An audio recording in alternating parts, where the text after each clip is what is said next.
Mais um É Daqui no ar, nós estamos juntos mais uma vez aqui, como sempre, às terças-feiras, pelas redes sociais da Rádio Jornal de Indaiatuba, também o nosso canal no YouTube, o É Daqui, e também através do portal de Indaiatuba. Toda semana nós temos um programa novo, levando até você as pessoas que fazem e acontece. Hoje tenho a grata satisfação de receber aqui o João Paulo Insuela, ele que é psicanalista e também filósofo. Então nós vamos entender um pouquinho mais desse trabalho que ele desempenha. João Paulo, é um prazer receber você aqui. Prazer, boa tarde. Boa tarde, vamos lá. Começar, o que a filosofia tem a ver com a psicanálise? Como é que funciona essa mescla de ações aí, de conhecimento? Bom, em primeiro lugar, eu acho que a matriz de ambos os métodos é o autoconhecimento. Tanto a psicanálise quanto a filosofia, elas seguem com o intuito de estimular a autocompreensão. Mas para falar assim as semelhanças desses dois métodos, é importante dizer a diferença.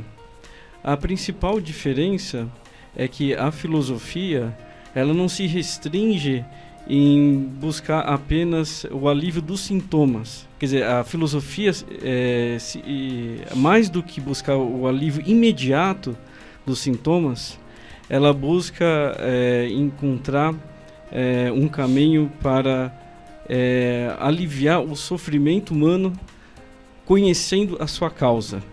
Essa é a essência da filosofia. A psicanálise ela também busca levar o indivíduo a essa autodescoberta, essa compreensão de seu sofrimento, mas ela não, diferente como muitos imaginam, ela não trata a raiz do problema. Dá um exemplo para a gente, como é que clinicamente isso funciona? Como é que você consegue trabalhar essa questão da filosofia e da psicanálise? Existe um problema assim, comum, assim, que seria a falta de sentido.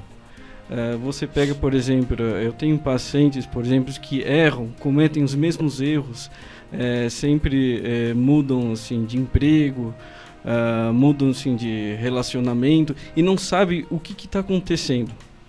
Acontece que se você for aplicar a psicanálise, ela trata, assim como a psicologia, ela trata o sintoma.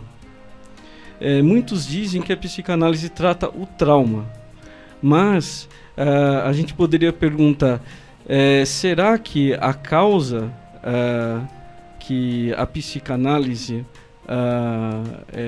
revela não é verdade, não é simplesmente um sintoma de algo mais profundo que só pode ser descoberto pela filosofia?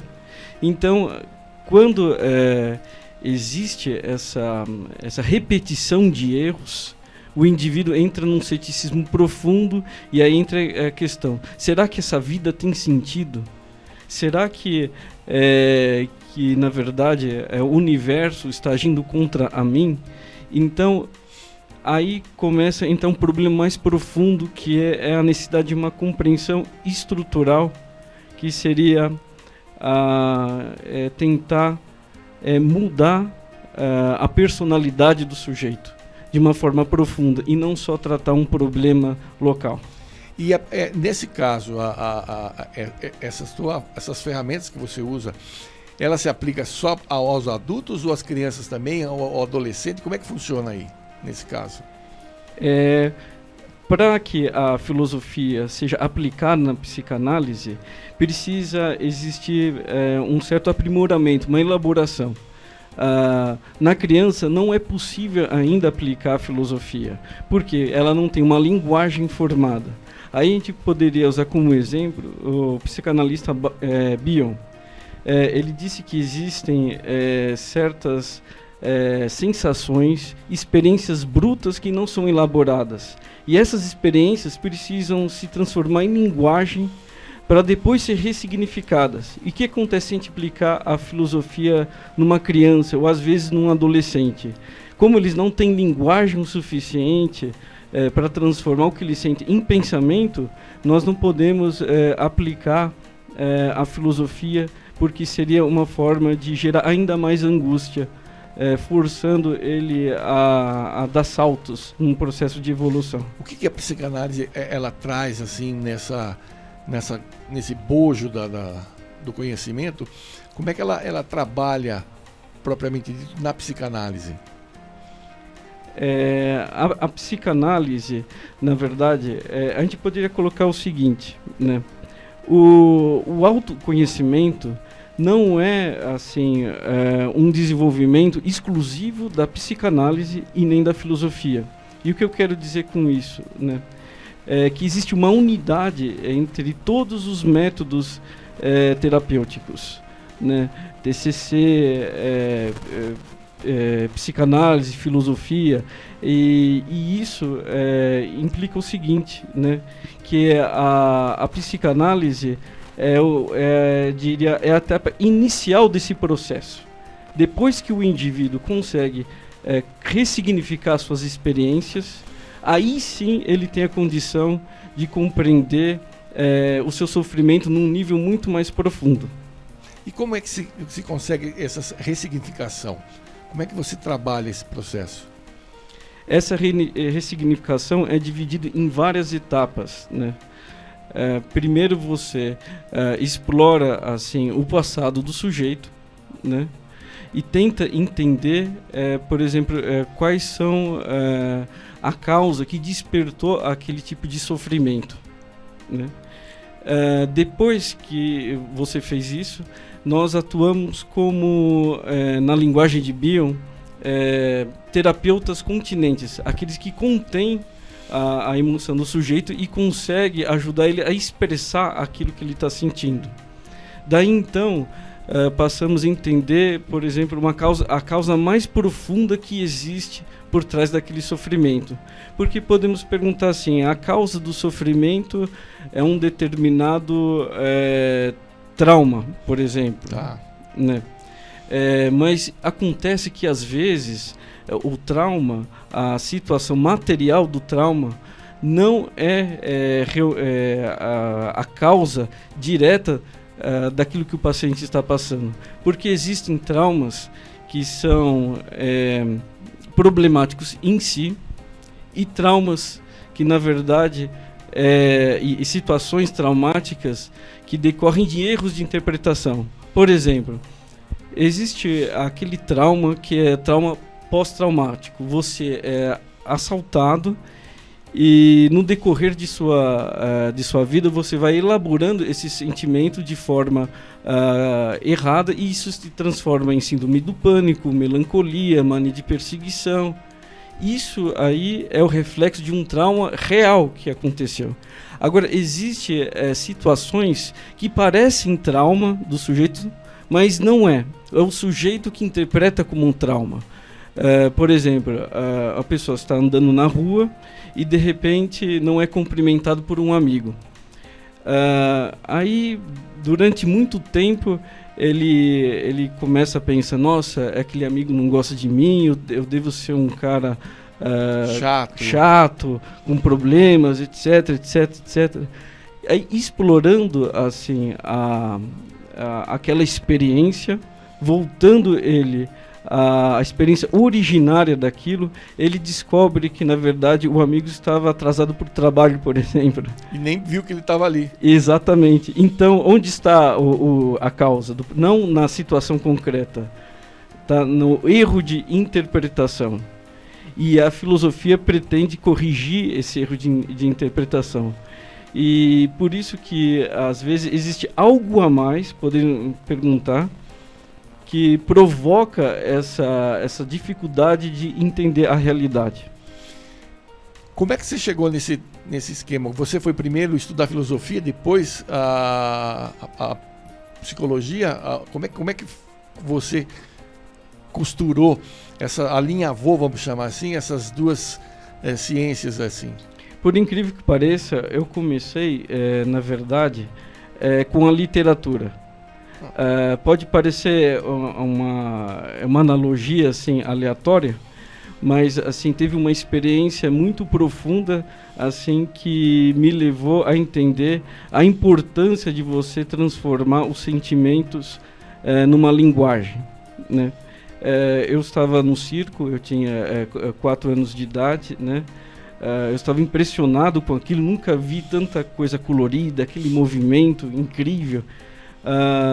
Eu estava esperando muito a chegada do mágico. De repente eu ouvi um trovão, né, que começou o espetáculo, chuvas de confete de prata, e apareceu o apresentador. Respeitável público, convido vocês a entrar no momento mais mágico e especial desta cidade. E aí eu depois disso acompanhei o circo, e aí no final eu pensei, poxa, se não existisse aquele apresentador de circo, né, o circo não seria a mesma coisa. Você né? tinha 4 anos?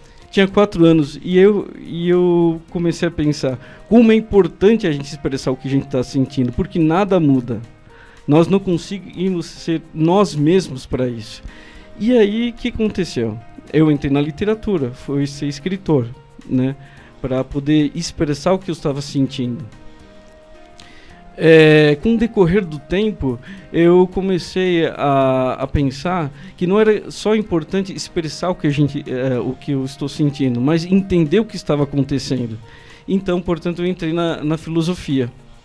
Só que como a filosofia é muito abstrata, existe um certo campo que ela não atinge, né? Ela não consegue compreender nossos sintomas locais, por que a gente tem a ansiedade, porque existe síndrome de burnout. Assim. Existe um campo que a filosofia depende muito da psicanálise. Porque, na verdade, como você disse, a filosofia é uma coisa bastante abstrata. Sim. E assim, a gente não tem muito como se apegar nela, pelo menos aparentemente, para nós leigos, né? Como se apegar nela para fazer uma terapia. Exato. E aí você vem com a psicanálise. Exatamente. O que eu venho percebendo por exemplo, assim, é a necessidade profunda de trazer a filosofia para a psicanálise. Porque depois da pandemia houve assim, uma disseminação de ceticismo muito grande. Porque dentro da convivência com seus familiares, as pessoas entraram em conflitos, desentendimento, dificuldade de tolerância, e isso gerou assim, uma descrença muito forte, isso que eu observo muito nos meus pacientes. E eu percebi que isso não pode ser tratado apenas pela psicanálise. Existe uma crise de valores, uma crise existencial, uma perda de sentido profunda que só a filosofia poderia dar conta nesse caso. E como é que você trabalha isso no consultório? Como é que você traz a filosofia para a psicanálise? Eu trabalho muito com confrontação de hipóteses, né? Utilizando assim, o método socrático, né? Então eu vou fazendo que os meus pacientes confrontem as suas próprias crenças, entendendo-se as motivações por trás, que também são inconscientes. Por que ele age assim e não de outra maneira? Por que ele faz isso e não faz aquilo? Então, na medida que você vai confrontando as suas crenças e trabalhando com possibilidades e respostas, você vai entendendo as motivações profundas do pensamento dele. Porque eu entendo também que as pessoas também, quando elas chegam numa determinada idade também, e eu acho que é onde acontecem os grandes conflitos, ela vai passando por transformações. Tem aquele período que ela é extremamente produtiva, ela é extremamente ativa, e de repente ela vai chegando numa certa idade e ela já não é tão produtiva, tão ativa, e ela começa a lembrar do tempo que ela tinha, toda essa vivacidade, esse elan para a vida, e aí ela começa a se murchar, ela começa a se colocar numa condição de finita. E aí eu percebo, pelo menos a impressão que eu tenho, que as pessoas começam a encontrar os seus grandes desafios passando pelas síndromes do pânico, pelos problemas de ansiedade absurda. Aliás, eu acho que nós estamos vivendo, a sociedade, de uma forma geral, está vivendo uma crise constante de ansiedade. Exatamente, né? E essa ansiedade vem se acelerando ainda mais com o uso exacerbado das redes sociais. E essa a ansiedade cria, na verdade, nas pessoas uma dificuldade de encontrar novas experiências de vida. Por que eu digo isso? Né, você pega, por exemplo, uma criança, né, que é viciada no celular, né, e ela se prende naquele mundo e se proíbe de viver novas experiências. Só que o processo de passar por diversas experiências é o único caminho para você compreender a sua própria vocação, para você se autodescobrir. Por exemplo, né, eu tenho um sobrinho que ele chama Bernardo, né? Ele já fez de tudo, assim, já fez natação, fez esporte. Ele tem quantos anos? Ele tem 9 anos de idade. 9 anos. Ele fez natação, fez esporte, fez muitas coisas. Mas eu percebi que no conjunto de tudo que ele fez, sempre uma coisa insistia a aparecer na vida dele, que é o interesse pela natureza. Então, quando você experimenta, você se redescobre. É que nem, como diz o apóstolo Paulo, que eu considero um dos maiores filósofos que já existiu, experimentai de tudo e ficai com o que é bom. Esse que é o resumo do autoconhecimento, eu diria. Que legal, grande sabedoria essa. Aliás, Paulo, ele era um caçador de cristãos, né? E se converteu depois. Sim, sim. E transformou-se num grande propagador da palavra de Cristo. Mas agora, voltando agora pro consultório, como é que você avalia esse método que você trabalha, esse seu jeito de trabalhar com os seus pacientes? Eles conseguem ter uma ressignificação, eles conseguem entender esse processo usando essa filosofia, usando essa confrontação que você propõe? Esse processo da filosofia, eu sempre penso assim que é uma etapa, como disse, de um longo processo de autoconhecimento. Porque, assim, voltando um pouco às perguntas anteriores, só para poder esclarecer para o pessoal, com o desaparecimento da filosofia na psicanálise, perdeu-se aquele senso de unidade. Porque a filosofia, ela tem a vantagem de encontrar a unidade entre todas as ciências, entre todas as áreas do conhecimento. E isso, qual foi o resultado disso? Que começou a se privilegiar um método terapêutico como se fosse o único caminho absoluto para tratar o paciente. Por exemplo, existem aquelas pessoas que defendem que só o TCC é o caminho, outros que defendem que é só a logoterapia, outros que defendem que é só a psicanálise e por aí diante, né? Mas, na verdade, o autoconhecimento, ele é um só, onde todas essas ferramentas podem se encaixar umas nas outras. Acontece que a filosofia, ela é a última, ela é a etapa mais complexa desse processo. E isso pressupõe, vamos dizer assim, uma certa linguagem, uma certa capacidade de transformar em palavras pensamentos complexos. Porque se você não tem consegue moldar os seus sentimentos, transformá-los em palavras, você não consegue refletir sobre eles e menos ainda filosofar sobre eles. Legal. Se você tivesse que resumir numa frase a contribuição da filosofia para a psicanálise, qual seria? Eu diria o seguinte, né? Que a filosofia, na verdade, é o desenvolvimento genuíno do auto-perdão.